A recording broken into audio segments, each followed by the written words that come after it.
The exhaustion after giving birth wasn't something I had truly prepared for. Everyone talks about the pain, the pushing, the moment you first hold your baby, but no one really tells you how it feels afterward. How every muscle in your body feels like it's given up. How your head swims from sheer exhaustion. How you just want silence, rest, and the warmth of your newborn pressed against you. That was exactly where I was. The nurses had finally cleared the room after the initial rush, leaving me and my husband, Ivor, in a peaceful bubble with our baby boy. He was so tiny, wrapped snugly in his blanket, his little fingers curling and uncurling against my chest as I cradled him. For a moment, everything felt perfect. And then the door swung open. At first, I thought it was a nurse, but no. My mother-in-law, Caroline, strode in like she owned the place. Arms full of balloons and gifts, grinning ear to ear. My stomach tightened immediately, and I told Ivor that I didn't want visitors just yet, that I needed rest. He swore he'd handle it, but judging by the way Caroline marched in, trailed by what had to be at least 10 people, I knew that hadn't happened.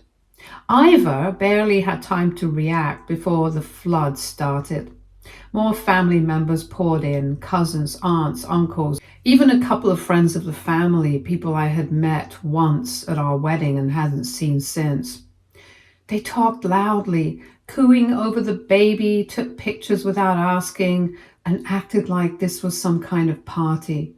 I barely had the strength to sit up, let alone deal with this. I shot Ivor a look, but he seemed frozen, overwhelmed himself. And then Caroline made everything worse. She clapped her hands together like an event host and declared that today was a celebration. Not just for the baby, but for Ivor, because this was the day he was truly reborn as a father.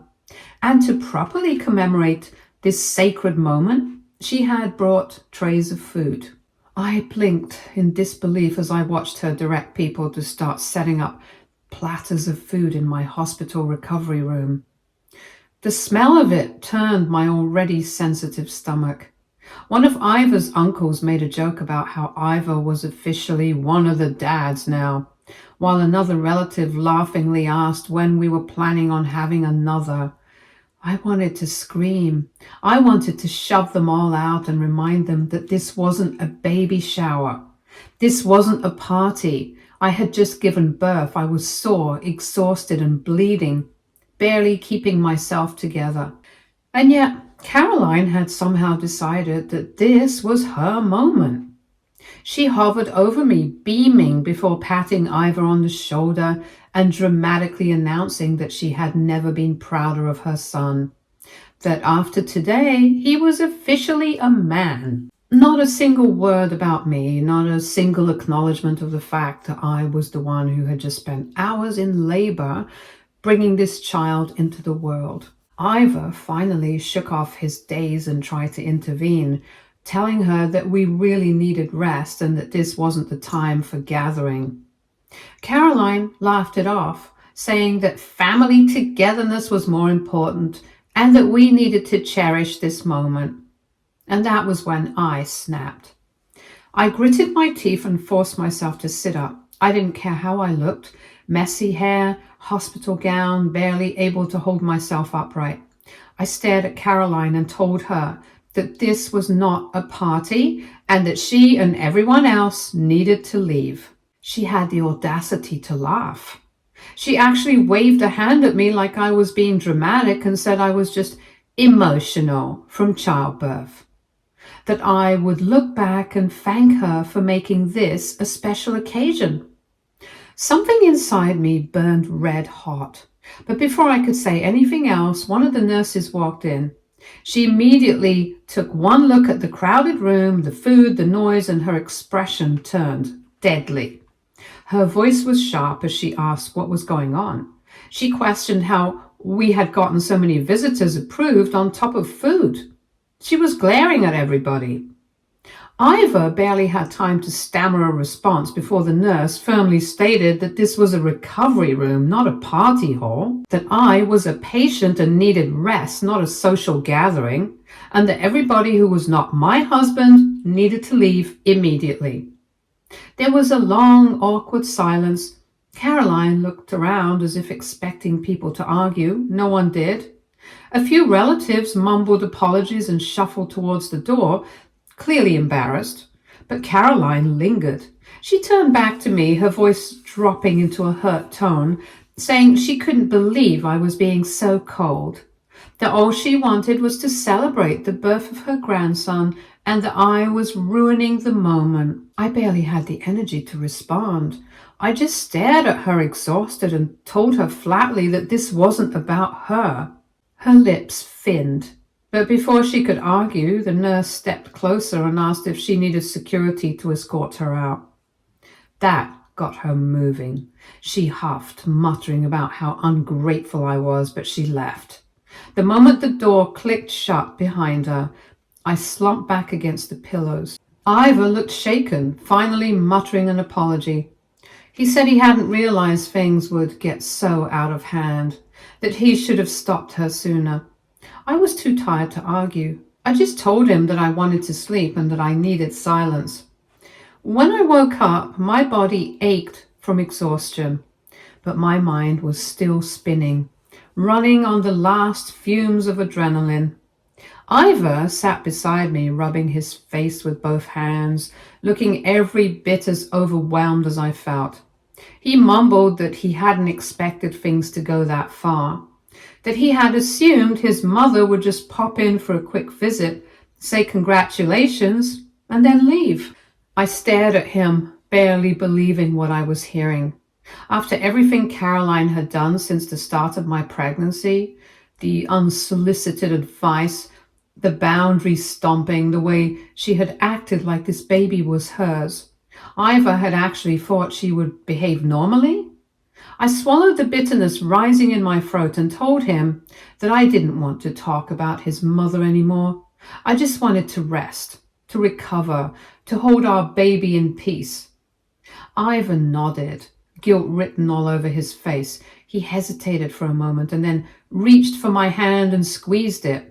He promised he'd handle everything and that he wouldn't let his mother ruin this for us. I wanted to believe him, but I knew Caroline, and I knew this wasn't over. A couple of hours later, Ivor had barely stepped out to grab coffee when his phone started buzzing on the side table. I glanced at the screen. Mom. I ignored it. A minute later, it rang again. And again. And again. Finally, I turned the phone over and put it on silent so I didn't have to look at it anymore. But then my own phone vibrated from the bedside tray. A message from Caroline. Unbelievable after everything I've done for you. This is how you treat me? You should be ashamed of yourself. I didn't reply. And then another. I was only trying to celebrate my grandson's birth. But I guess you don't care about family. This is what I get for trying to be involved. And another. You are so ungrateful. I hope you realize what you've done. You've embarrassed me in front of the entire family. I locked my phone. She could scream into the void all she wanted. I wasn't playing this game. Ivor returned a few minutes later holding a cup of juice. He sat down heavily in the chair beside me and muttered that he had just checked his messages. I asked him if he finally understood, if he finally saw how ridiculous his mother was being. He exhaled and nodded. He admitted that at first he had thought I was being too harsh, that maybe we could have let her stay for a little while. But after seeing her messages, after realizing she wasn't apologizing, wasn't even considering that she had done something wrong, he finally saw what I had been trying to tell him for months. Caroline wasn't just overbearing, she was entitled. She didn't care about boundaries. She didn't care about my recovery. She didn't even really care about the baby in the way a grandmother should. She just cared about how she looked. He apologized. Really apologized. Not just some half-hearted, I should have stopped her, but a real, genuine apology. He said he would call her and tell her to back off, that if she kept this up, she wasn't going to see us or the baby for a long time. Update 1. That night, I thought we had peace. The nurses had moved us to a new recovery room, a decision they made without me even having to ask. Apparently, they had seen stunts like Caroline's before, and they didn't want to risk her causing another scene. The new room was in a different section, and our information was marked as private, meaning only approved visitors could come in. It was exactly what I needed. For the first time all day, I felt like I could finally breathe. I was also happy that I wasn't in some overcrowded city hospital. I was grateful that they had extra rooms available. Then, around 8 in the evening, one of the nurses came in with an odd look on her face. She hesitated before telling me that there had been someone at the front desk asking for our room number. I felt my stomach drop. Caroline. The nurse continued saying that the person had insisted she was family and that she needed to see us and that it was an emergency. When the receptionist refused to give her the information, Caroline had apparently started crying, claiming she was being kept away from her grandchild. My jaw clenched. I asked if she was still there, and the nurse shook her head. Security had been called to escort her out. I wanted to laugh at the ridiculousness of it all. Caroline had really tried to force her way back in. Ivor was furious. He grabbed his phone, called her, and before she could get a word in, told her that if she ever pulled something like this again, she wouldn't be seeing her grandson at all. She started yelling about how she was the grandmother, about how she had a right to be there. Ivor didn't argue. He just told her that she had lost the privilege of visiting by acting like a spoiled child. And then he hung up. I stared at him, still processing the fact that he had actually stood up to her. He's usually a deer-in-the-headlights type of person. He met my gaze and told me he meant every word. Caroline wasn't going to ruin this experience for us. And if she wanted to keep acting like this, she was only going to push herself further and further away. Update 2. I had a lot of bleeding and tearing, so I had to stay in the hospital for a couple of days. We thought that would be the end of it, but we were wrong. Because a day later, Caroline tried again. This time she showed up with 2 of Ivor's aunts, claiming that they had the right to see the baby. She demanded to know why no one would tell her where we were. She threw an absolute tantrum in the hospital lobby, loud enough that one of the nurses later told me it had nearly escalated into them calling the police. Ivor was done. He sent her one final text. You have completely disrespected us, our boundaries, and my wife's recovery. You are not entitled to this baby. If you keep this up, you won't be seeing him at all. And then he blocked her. I can't even explain how good it felt to see him finally take a stand. Update 3. For the first time since giving birth, I finally felt like I could relax. With Ivor standing firm and the hospital enforcing strict privacy, Caroline had no way of getting to us. I spent the next day focusing on what actually mattered, recovering and bonding with my baby. We would soon go home. But peace in our world apparently meant chaos in Caroline's. Because when she realized she had been completely cut off, she did what narcissists do best. She played the victim. The first sign that something was brewing came when my phone started buzzing nonstop. I had ignored most of my notifications since giving birth, assuming they were just well wishes from friends and extended family. But when I glanced at my screen and saw a flood of messages from Ivor's cousins, my stomach sank. Curious, I clicked on one, and there it was, a long, dramatic Facebook post from Caroline, painting herself as the grieving grandmother who had been cruelly denied access to her first grandchild. She wrote that after everything she had done for Ivor, after all the sacrifices she had made as a mother, this was how she was repaid. She wasn't even allowed to hold her grandbaby. She had been thrown out of the hospital like a criminal. Then she started spinning a new narrative. She claimed that I had been the one manipulating Ivor, that ever since he married me, he had become cold and distant towards his family, that I had brainwashed him into cutting off his own mother.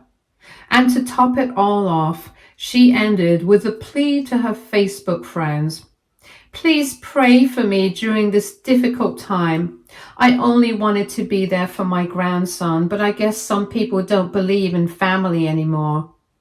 The post hadn't gained traction, but dozens of comments flooded in, mostly from her equally dramatic friends, offering her sympathy and validating her martyr complex. I rolled my eyes.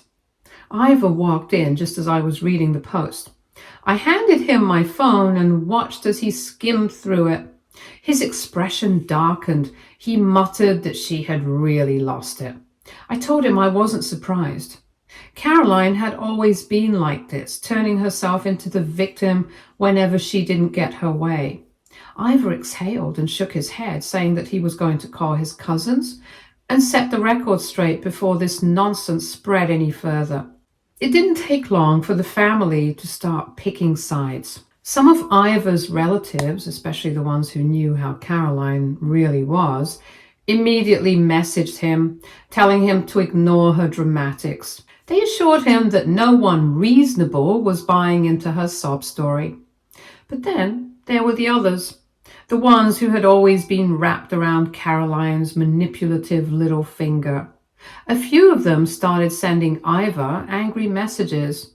One of his uncles wrote that no matter what drama had happened at the hospital, Ivor should have at least let his mother see her grandchild. Another relative accused me of turning Ivor against his own family. And then came the kicker. Ivor's aunt, Caroline's older sister, left him a voicemail filled with passive-aggressive disappointment. She said she never thought he would be the type of man to abandon his mother, and that Caroline had been so excited for this baby, and now he was punishing her by keeping the child away from her. Ivor listened to it in silence. He looked at me and told me he was done playing nice. If these people wanted to blindly believe Caroline, that was their problem. He wasn't going to waste his energy explaining himself to people who refused to see the truth. I smiled. But Caroline? She wasn't done yet. Later that evening, as I was nursing the baby and enjoying the rare moment of peace, there was a sudden knock on our hospital room door. Ivor and I exchanged wary glances. The hospital had explicitly told us that no one could visit without our approval. Ivor stood up, walked to the door, and cracked it open just enough to see who it was. Then he groaned. It was a priest. I blinked in confusion as Ivor stepped out into the hallway, speaking to the man in hushed tones. I could only catch bits and pieces of their conversation, but the words family reconciliation and forgiveness made my blood pressure spike. Ivor came back a minute later, looking utterly exhausted. Apparently, Caroline had sent a priest from her church to our hospital room. Why? Because she thought a third-party intervention would guilt us into letting her back in. I was done. I told Ivor to handle it, because if I had to deal with one more stunt, I was going to lose my mind. Ivor marched back out and told the priest, politely but firmly, that this was not a matter of family reconciliation, that Caroline had violated our boundaries, that she had disrespected my recovery, and that she was now trying to manipulate her way back in. The priest, to his credit, seemed a little embarrassed. He apologized for the intrusion and left. Ivor shut the door, turned back to me, and asked if I was absolutely sure that Caroline wasn't possessed, because at this point, it was the only explanation. I laughed. I hoped I didn't have to deal with her anymore. Update 4. After Ivor shut the door on the priest, I really thought that was it. I thought Caroline would finally accept that we weren't going to let her bulldoze her way into our lives, that she would back off and find someone else to manipulate. I was wrong. Because when she realized that she couldn't get to us through guilt, she decided to escalate her antics one last time. And this time, she went after the one thing she knew would get a reaction out of me. The next morning, a nurse came into our room carrying a box. She said someone had left it on the front desk, claiming it was a gift for the new parents. Since there was no name or sender information, the hospital staff checked it for safety reasons before bringing it to us. I hesitated, my gut immediately telling me that this was Caroline's doing. Ivor, however, just sighed, grabbed the box, and opened it. The moment I saw what was inside, my blood ran cold. It was a collection of baby items, but not just any baby items. They were all monogrammed with Caroline's name. The onesies, the bibs, the blankets. Everything had Baby Caroline embroidered on it, as if our baby belonged to her. And sitting right on top was a handwritten note. Ivor picked it up and read it out loud. She had written that she forgave us, that she understood we were just overwhelmed with new parenthood, which is why we had overreacted by cutting her off. She knew we would come around once we realized how much we needed her guidance. Then she wrote the part that made my stomach turn. She said she had already announced to all of her friends that she would be taking an active role in raising the baby because, in her words, this was the rebirth of her son. She had a right to be involved. She finished with a smug little note saying that she was already planning the baby's welcoming party at her house and that we should be ready to hand the baby over for the weekend soon. I could not believe what I was reading. He was a newborn, for Christ's sakes. And my baby was a boy. Did she not know that? From where did baby Caroline appear? I wouldn't name my child after her, even if it was a girl. I wasn't even angry. I was disturbed. Caroline wasn't just overstepping. She was acting like my child was her property. I looked at Ivor, expecting him to be just as horrified as I was, and he was. But more than that, he looked furious. Ivor had always been the calm one in our marriage. He was patient, rational, and rarely ever lost his temper. Yes, he was a little timid, but this was his breaking point. He muttered that he was done playing games. He grabbed his phone and called his mother right there in the hospital room. The moment she picked up, he told her that this was the final straw. He said he didn't know what delusions she had built in her head, but our child was not hers. She had no say in how we raised our baby, and after this stunt, she would never be meeting our child ever. Caroline immediately burst into tears. She wailed that he was being cruel, that she was just trying to help, and that he was breaking her heart. She asked how he could do this to his own mother after everything she had done for him. Ivor didn't budge. He told her that she had done this to herself, that every action she had taken, from ambushing us in the hospital to calling in family to guilt trip him, to this creepy possession fantasy, had only proved one thing. She didn't respect him. She didn't respect me. And most importantly, she didn't respect our baby and our boundaries. And if she couldn't do that, she wasn't going to be in our lives. Then he hung up. And just like that, it was over. Update 5. Caroline must have realized that she couldn't get to Ivor anymore because that day, within an hour, she was back on Facebook. And this time, she went nuclear. She posted an even longer rant than before, but this time she wasn't just playing the victim. She was playing the warrior mother who had been betrayed. She wrote that Ivor had been stolen from her by a heartless, controlling woman, aka me. She claimed that she had only wanted to be involved as a grandmother, but that I had brainwashed her son into believing she was a monster. Then she dropped a line that really made my blood boil. She claimed that I was using the baby to punish her. As if my entire reason for keeping my child away from her wasn't because of her insane behavior, but because I was some vindictive wife who just hated her for no reason. And just like last time, her post was flooded with supportive comments from her enablers. But this time, there were also comments from people who were starting to see through her act. Some of Ivor's cousins started calling her out, asking what exactly she had done to make Ivor go no contact so suddenly. One even asked if she had crossed a line that she wasn't admitting to. And then there was the best part. Ivor's uncle, the same one who had originally sent an angry message siding with Caroline, replied with a single sentence, "I just spoke to Ivor. I take back everything I said." That was it. And it was glorious. After that post, we knew Caroline wasn't going to back down anytime soon.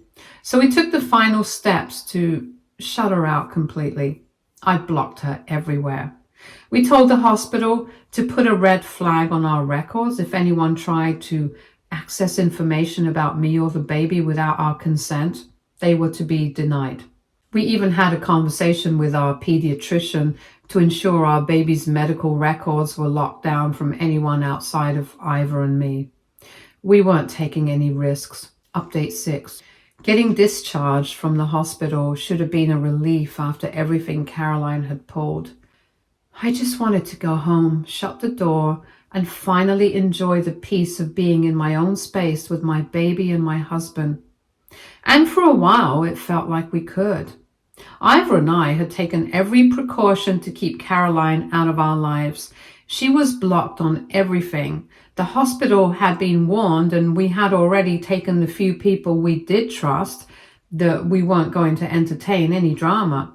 The drive home was quiet, and for the first time in what felt like weeks, I let myself relax. Ivor kept checking on me, asking if I was comfortable. I just kept telling him I was fine because for the first time I was. But of course it was too good to last, because while we had been so focused on keeping Caroline out of the hospital, we had completely forgotten one thing. She knew where we lived, and she was waiting. The moment we pulled into our driveway, I knew something was wrong. There were balloons tied to our front porch. A banner hung across the door that said, "Welcome home, baby." And worst of all, Caroline was standing right there on our lawn, surrounded by a handful of family members, grinning like she had just won. My heart dropped. How did she know we were discharged today? Ivor parked the car but didn't move for a second. His grip on the steering wheel was so tight, his knuckles turned white. I could tell he was fuming. I couldn't even speak. I was so tired, so emotionally drained. I just wanted to go inside. And Caroline, in all her audacity, was waving at us, like she actually thought we would just smile and go along with whatever delusional little fantasy she had cooked up. Then she started walking towards the car. Ivor was out of the driver's seat before she could even get close. I couldn't hear what he said at first, but his body language said enough. He was done. Caroline was gesturing wildly, acting like she didn't understand why he was upset. She kept looking at the car as if expecting me to get out and start thanking her. I sat there, gripping the baby's car seat, doing my best to just breathe. I wanted this to be over. Ivor turned back to me, opened the door, and asked if I wanted to go inside while he dealt with it. I nodded because at this point I just didn't have the energy to keep doing this. I unbuckled the baby, cradling him against my chest, and stepped out of the car. And Caroline, ever the narcissist, lunged forward like she was about to take the baby from my arms. Ivor blocked her immediately. I walked straight to the front door, ignoring whatever tantrum she was throwing behind me, and went inside. And the moment I shut the door, I locked it. Ivor wasn't far behind me. I heard him say something final to her, something low and firm that I couldn't quite catch before he walked in and slammed the door shut behind him. He exhaled, rubbing his face, and then he turned to me and said it was done. Caroline was gone. She had tried one last desperate stunt, and when it hadn't worked, she had finally left. After that, things were quiet for a while. I don't know what he said to her. I asked him, but he didn't tell me. Ivor and I settled into life with the baby. The house was peaceful. But Caroline? She did not go quietly. She took to social media again, of course, and this time her meltdown was even more unhinged.